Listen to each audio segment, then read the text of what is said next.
No one wants to roll up their sleeves and get on with the job. Fighting for what you believe in is no longer interesting in modern politics. The national conversation has become dominated by vacuous drivel about particular phrases, styles, and presentation. It's like an inane feedback loop that builds to a conspiracy of mediocrity between our political class and the commentariat, a crime that I'm as guilty of as anyone. In this current political environment, it's easy to forget where you've come from and to lose sight of where you're going. This navel-gazing suits the Conservatives. It makes it easier for them to chip away at the foundation stones of our egalitarian society.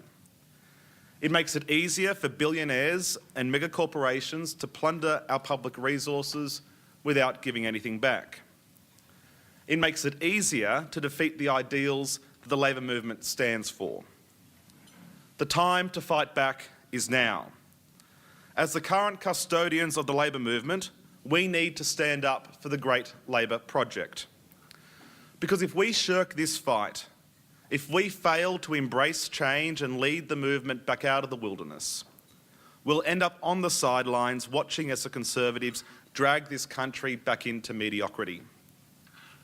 At the end of the day, it's a fight to make sure that Australians have good jobs.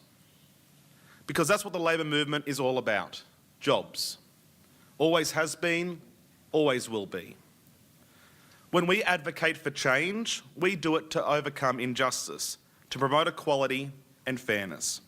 And above all, we do it to improve the lives of all Australians. Our history is one of magnificent victories and inglorious defeats. And we can't kid ourselves that we're not doing it tough today. Our current woes are often blamed on many external forces.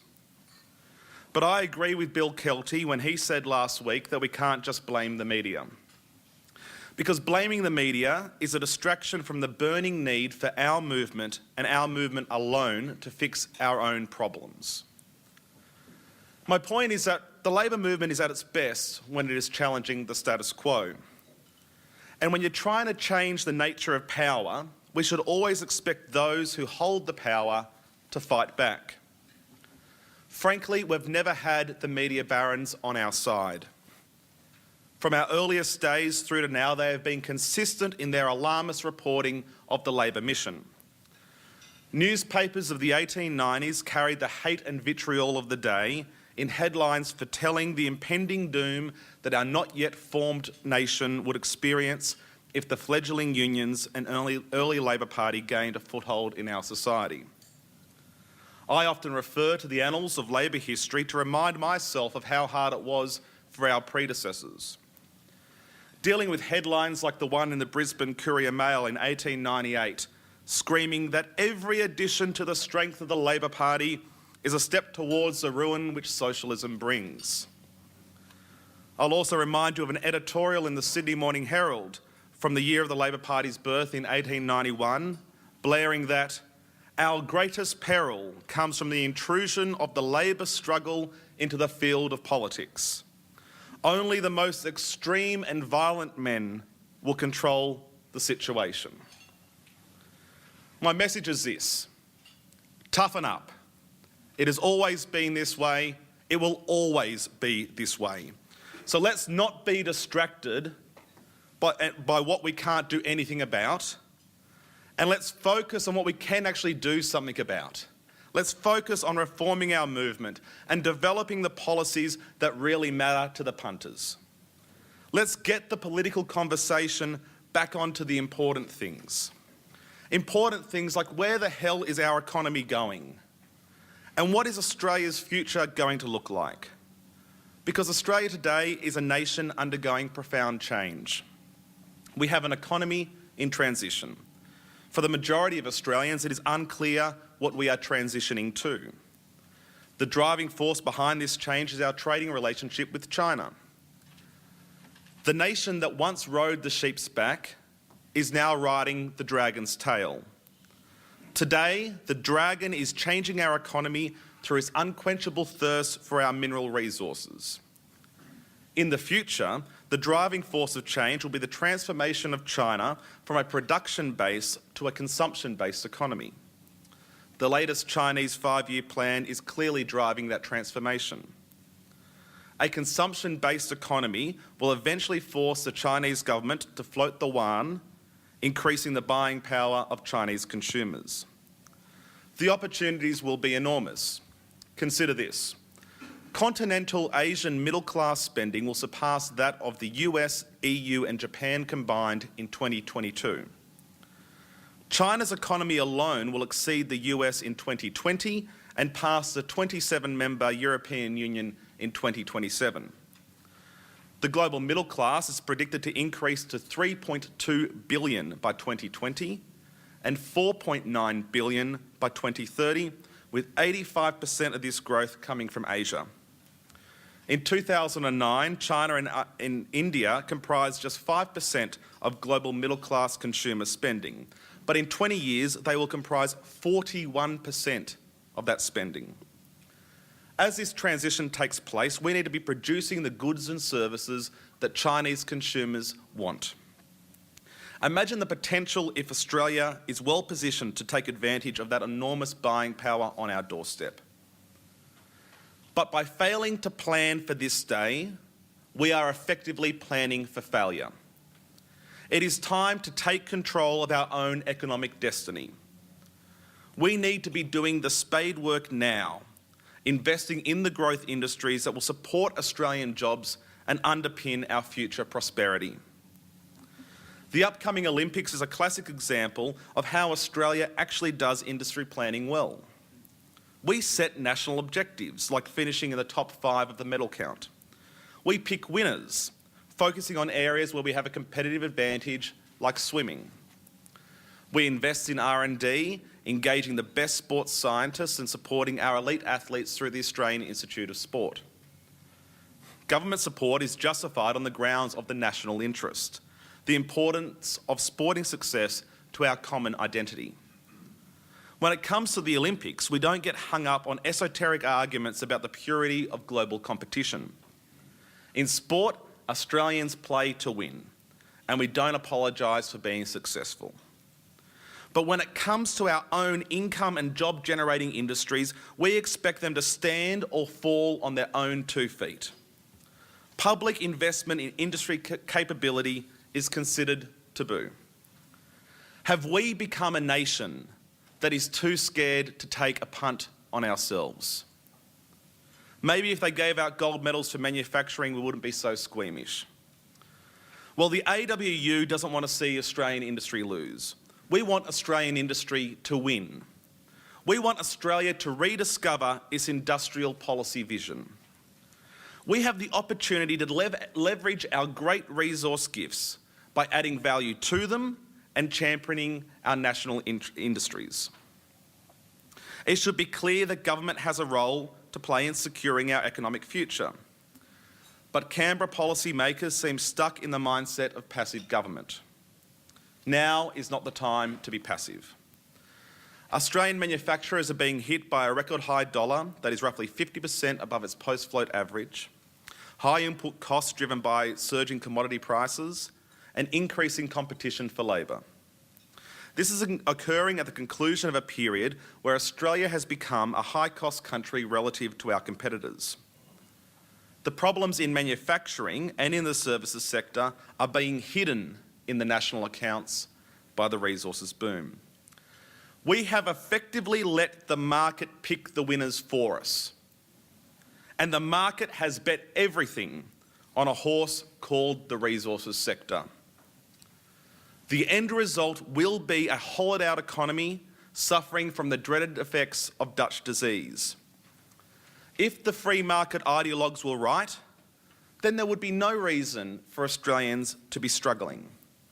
And yet, despite the resources boom, most Australians don't feel better off. In fact, most Australians aren't better off. Recent polling found that 66% of Australians believe that they personally have not benefited from the mining boom. Our members live in this real economy. Ours is a union that makes real things and works on the front line of the national economy. From local government workers to the health sector to manufacturing, construction, mining and everything in between. Our members see shifts being cut back, factories being closed, while their fuel costs, electricity bills and rents continue to rise. Our members have been a part of the roughly 130,000 jobs that have been lost in manufacturing since 2008. In the labour movement, we cannot ignore this reality. We have to fight to save manufacturing, not because it was the cornerstone of our economy in the past, but because manufacturing, like resources, agriculture and services, will be one of the cornerstones of our economy in the future. I want to set something straight. You won't find anyone in the labour movement who is more pro-resources or more pro-mining than me. Well, probably bar Martin Ferguson. I'm a dig it up, chop it down sort of guy. But I'm also a realist. I recognise that the resources boom is having a perverse effect on the rest of our economy. And while the boom may be enriching the country, 98% of Australian workers are employed in non-mining sectors. Currently, manufacturing and mining represents about 9% of our GDP. Employment in manufacturing is roughly 1 million, whilst employment in mining is around 200,000. So while the resources sector may be going gangbusters, we can't allow the national economy to become a one-trick pony. I'm not going to pretend that the policy challenges of a changing world are simple, or that there are easy answers. But nevertheless, there are three key issues which needs to be put front and centre in our national political conversation.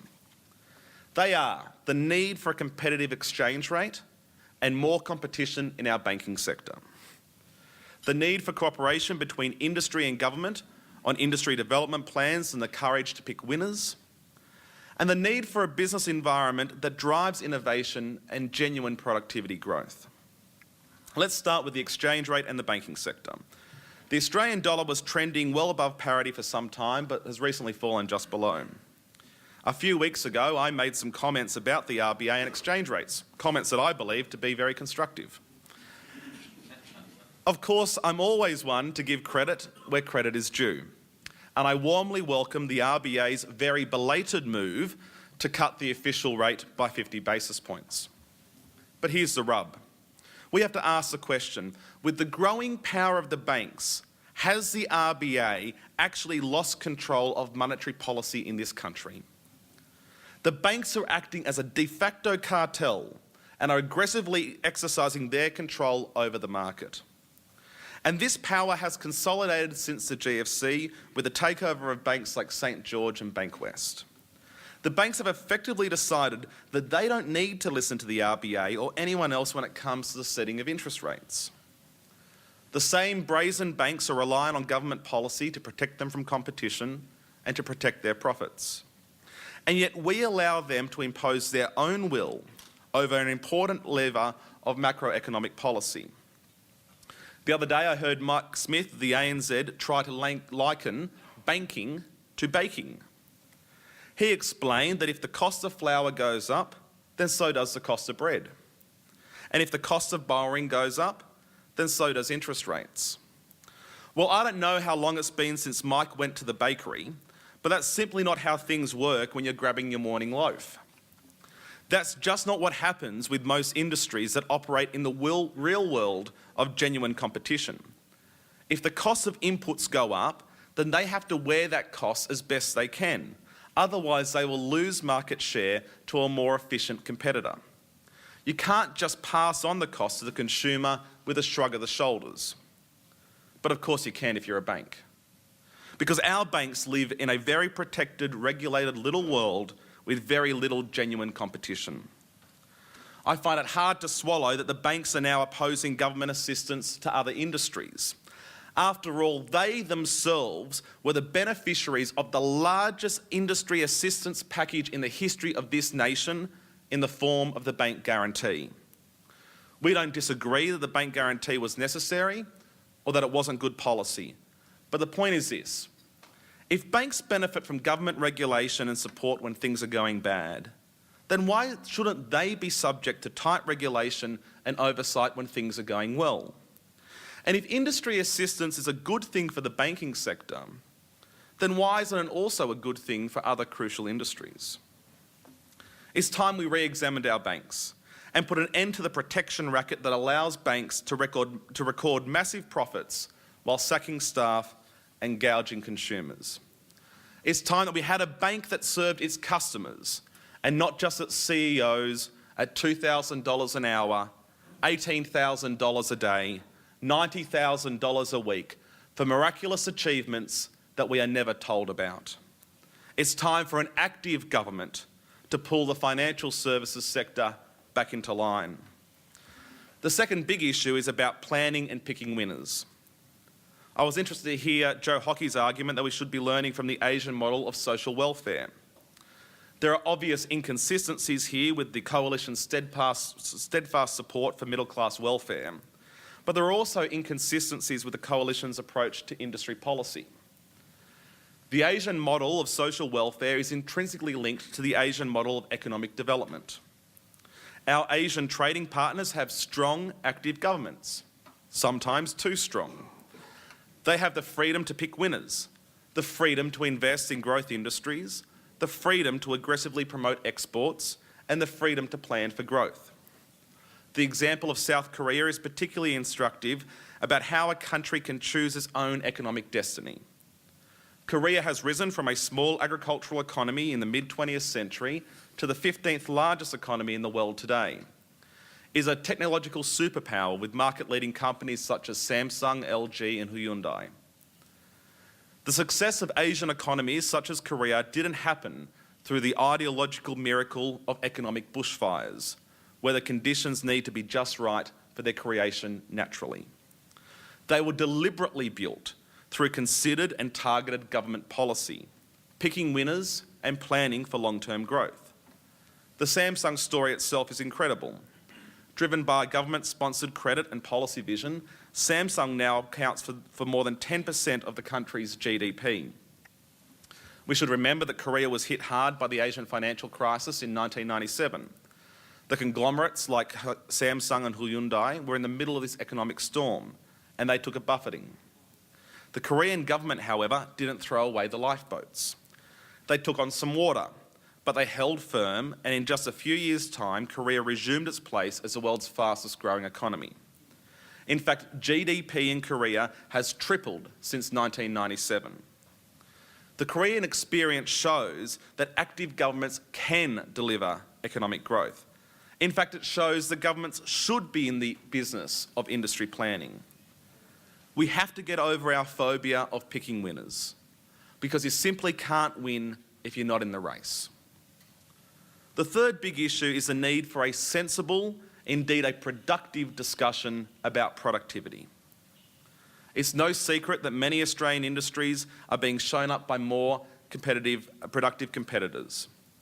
Productivity growth in 2003 to 2007 was the worst since the 1970s.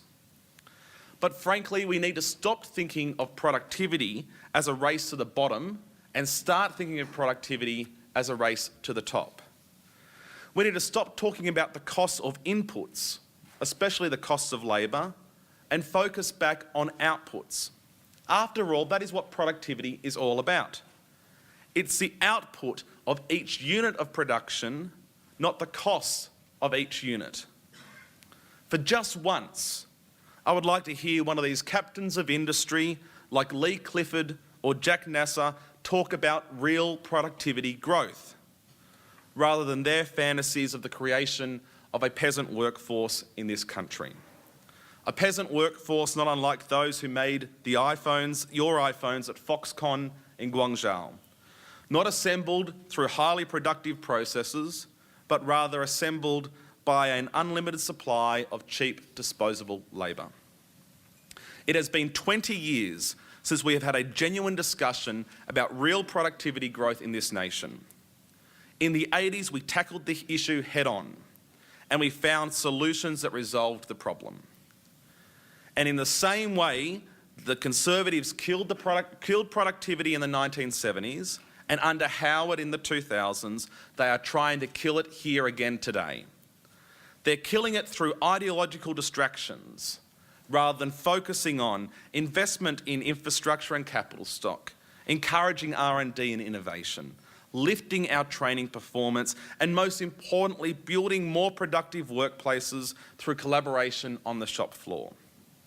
Businesses, unions, academia, and the bureaucrats need to sit down together to collaboratively solve our productivity challenges.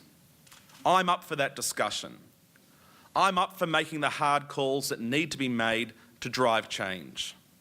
And instead of talking at each other, let's see if we can talk with each other and come up with solutions that are in the national interests. The high cost of doing business is a reflection of Australia's rising cost of living. This is where high-level government policy meets the kitchen table, as it always must. Our official inflation figure might be hovering around 3%, but think about this. For the year to the end of March, the cost of electricity rose by 9.9%. Water and sewerage rose by 9.3%. Childcare rose by 9.7%. And petrol rose by 5.9%. These costs are tied up in everything that Australian families do. Heating their homes, watering their gardens, having someone to watch their kids, and filling up the car with petrol on the weekend. And then there's the cost of housing. Over the past 10 years, housing prices increased by 147%, while incomes rose by just 57%. Today, nearly 1 in 10 home buyers spends at least half their disposable income on housing. And 1 in 4 Australians aged 24 to 34 live at home with their parents. For a generation of young Australians, the dream of home ownership is out of reach for the first time in 100 years.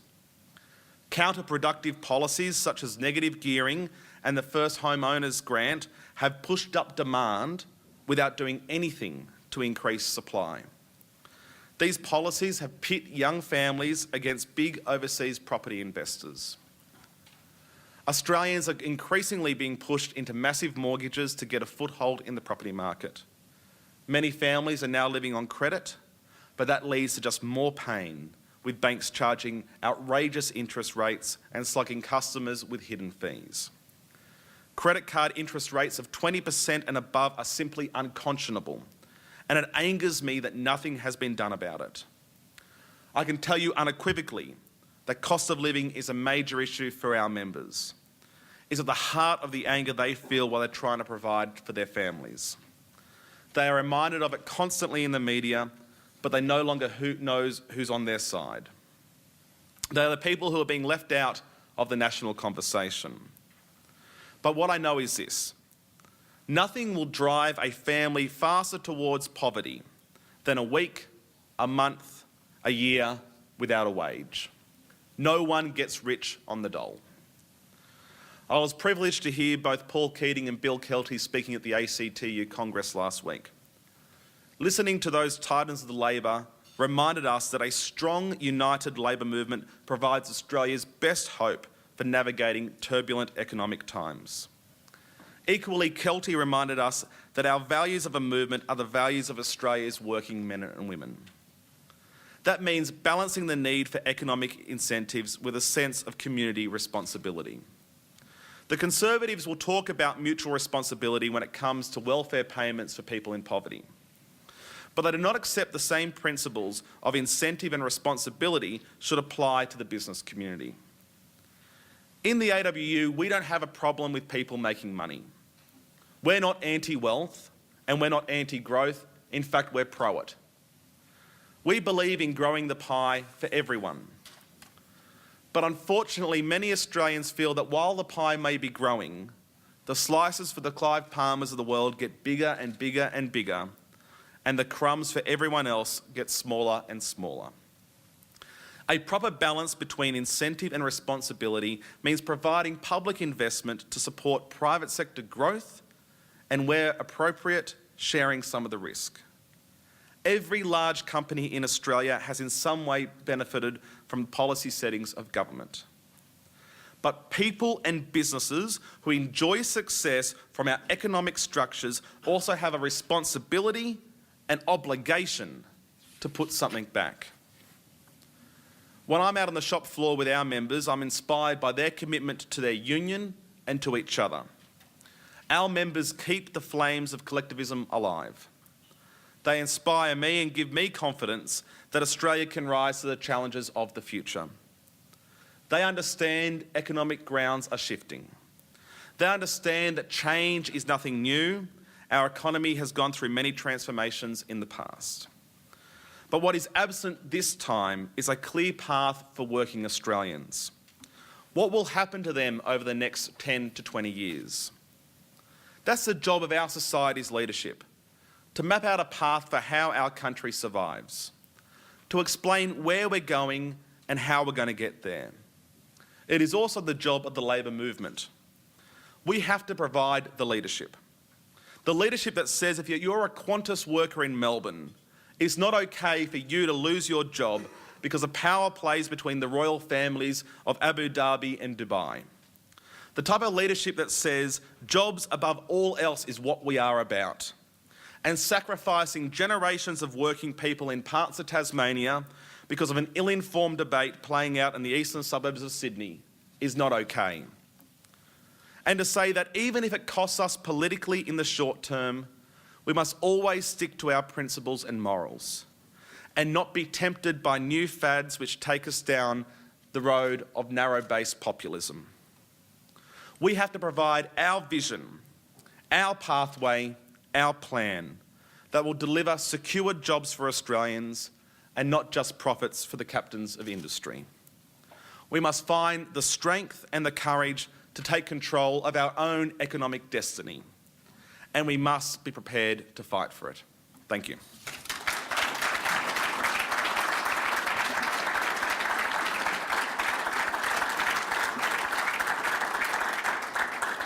Thank you, Paul Howse, for that very challenging and speech. We will move to questions straight away. I'd like to ask you the first question. You talked about the concerns that your members have about cost of living. In a little over a month, the government's carbon tax will come into play. You've been outspoken on the carbon tax and emissions trading schemes in the past. How comfortable are you, as the head of Australia's biggest blue-collar union, that the price at $23 a tonne is predicted to have a deleterious impact on industry? What feedback are you getting from your members about the impact it will have on jobs in the manufacturing sector? What I know is this, Steve. In our industries at the moment, they are struggling and we are losing jobs today. We are losing jobs today that some ill-informed members of the media are blaming on carbon, despite the fact that we don't even have a carbon price. What I know is that in an industry like aluminium, which is suffering, the carbon price, as it's designed with the ET assistance which is provided, has the virtual impact on the profitability of aluminium, equating to about a 1 cent appreciation in the value of the Australian dollar. In aluminium, we've had a 23% price collapse in the value of aluminium on the LME and a 50% appreciation in the value of the Australian dollar. That is a recipe for disaster in that sector. The same issues in steel, the same issues in glass, the same issues in plastics. If I thought the carbon price was the difference between these industries remaining open or shut, I'd be against it today. But it's not. It's a furphy and it's a distraction with the major problems that exist in our economy at the moment. That is the whole point of this speech. We need to start focusing back on the big issues rather than the fads, rather than on the style, rather than what did Julia say before the election or after the election, and what's actually important for the future direction of this economy. I believe that climate change is real, and I believe that Australia, as along with the rest of the world, should take action on it. And I think through a modest carbon pricing mechanism that won't actually be the adverse impact on industry will lead to shutdowns or not is the right way to do it. And in fact, as we know, most working people will be better off under the carbon price with the compensation mechanisms that exist than they are today. But I don't believe that is the major issue affecting our trade-exposed value-adding industries. It's the dollar, it's the dollar, it's the dollar. And it's caused by this massive structural shift in our economy with what's going on in the mining boom And that's what we need to focus on. When I speak to CEOs of these major companies, as I do on a regular basis, I'm leaving right here to speak to a CEO of a major aluminium producer. They talk to me about the dollar. They talk to me about global metal prices. They talk to me about the cost of production, and occasionally they'll talk about the cost of labour. Carbon is the thing down the path. It's not the real impact. But yet, if you open the pages of our national broadsheets or our national tabloids, indeed papers like the Hobart Mercury, which I know you write for, Steve, you'll see on a regular basis, carbon, carbon, carbon, distraction, distraction, distraction.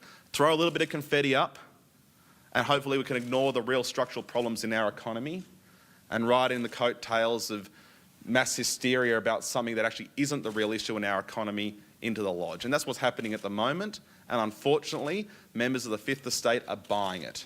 That's not the real issue. We have a structural change occurring in our economy. We need a pathway through it that will require the intervention of government, and that's what we should be focused on, not those bits of confetti. I thought I saw your name on the...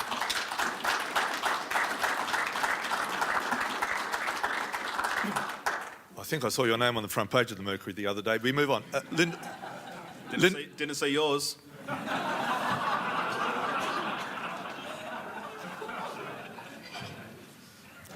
Lyndall Curtis. Come to my rescue, Lyndall.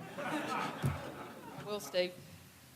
Mr. Howse, Lyndall Curtis from ABC News 24. You ran in your speech through a number of problems and blamed the banks, blamed the Conservatives and big business, even Clive Palmer got a mention. The one group you didn't mention was the Labor government. It's been in power for 4.5 years.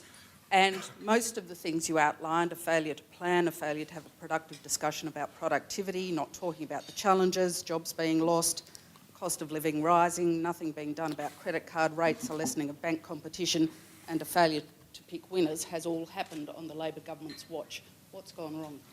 Well, Lyndall, as I open up my speech, I actually talked about the need for the movement as a whole to take responsibility for its own problems and not to seek distractions by blaming others. I mean, there's plenty of times you can apportion blame, but ultimately I view this speech as a self-criticism as well on what I've done in the 5 years that I've been as National Secretary of the AWU. I think we as a movement need to start tackling the hard issues. We need to accept that we need to be more than just a populist movement. We actually need to have those hard discussions, look at the changes that need to occur, communicate with the people that may be affected, that may actually have to experience some short-term pain for long-term gain, to map out a pathway into the future. I think this government has done an amazing job in very trying and difficult economic times, and we only have to look back to the navigation of our economy during the GFC to see how well they did manage those very challenging economic issues when so many of our global partners failed. Looking at what's happening in Europe at the moment is another example of that. But my point is this: we as a movement actually need to start getting back to those big discussions. Whenever we have a problem, we seem to blame it on a particular speech, on a particular phrase, on a particular hairdo, or a particular individual, and not focus on the collective responsibility that we have to guide our movement forward. You know, we've had problems in our movement since day dot. There hasn't been a time in the history of the Labor Party or the unions that the Labor Party and the unions haven't disagreed violently from time to time, that we haven't had splits, that we haven't had big defeats and then big victories. And what we did each time to survive and move past those problems was to map out a pathway to the future which most importantly delivers to our people, and getting focused back on our base and talking about the issues that our base is concerned about and developing inventive and sometimes controversial ideas that will make life better for working people in this country. And that is my whole point here. I don't think it's about apportioning the blame to any one particular party or any one individual. We are going through a huge shift in our economy. We need a pathway, and we all have a collective responsibility to try and bash that path down. Next question from Peter Harcher. Peter Harcher from the Sydney Morning Herald. Mr. Howse, thank you for a very provocative speech today. You talked about the meeting of the challenge of productivity in the 80s. You gave tribute to the people you called the Labor titans of the past, Paul Keating and Bill Kelty. And of course, they were some of the key people, and that was the key time when Australia rejected the regulatory and interventionist model, which you've suggested today that we return to. Can I ask you specifically about two of your, what seem to be your policy prescriptions, please? One is the exchange rate. Exactly what mechanism would you suggest be used to govern the Australian dollar? Second, the Australian Institute of Winners. Who would constitute this body? Who would be the wise men which chose which sectors to assist? And which measures of assistance to use? And how much assistance to give? Thanks, Peter. And as I said in my speech, I don't shirk the fact that there is no easy answers or easy solutions to the problems that we face as a nation at the moment. The reality is the Australian dollar is massively overvalued. It's overvalued predominantly for a number of external factors: instability in North America, instability in Europe, the chronically and almost criminally undervalued Chinese yuan, having a massive, essentially sending up a huge neon "we're open for investment" sign to forex traders around the world. It's the same problem the Canadians are dealing with. It's the same problem the Swiss have dealt with. The Swiss actually found a solution. They have much larger national reserves than us, but they essentially put a cap on the value of the Swiss franc when there was all these EU investors, running away from the crisis of the euro and seeking refuge in their currency. The Canadians are also debating similar issues. I don't have the answer, but what I know is that we have a massive problem, and simply saying, we've done this is the way it is, and this is the way it will always be, is not an answer. Because when we talk about the reforms that Hawke and Keating and Kelty put through in the 1980s, they could have very easily said, well, we've always had this centralised wage fixation, we've always had the pegged dollar, we've always had the tariffs at the levels they are, and there's no need for change. What I'm saying is the economy changes constantly. The structure changes, and now we are going through another big shift. And sometimes our policy setting mechanisms will need to change with them, and we shouldn't be gun shy of having that discussion. We shouldn't be afraid to stand up and say, well, maybe this isn't the right way to do things, and maybe things should change, and we shouldn't be browbeaten back into our boxes every time we dare raise a word of criticism against these exalted institutions. I mean, the reaction to when I, occasionally dare criticise the RBA is laughable. Every little academic in every little university right across the country jumps out of their boxes, runs down to Sky News and ABC News 24, whacks your back and said, well, I was a part of making these decisions, and of course we were right, and we have never been wrong, and we never will be wrong. Every decision I have made and ever will make will be the correct one, because I live in the real world of leafy confines of academia across the sandstone universities of Australia. What I know is this: when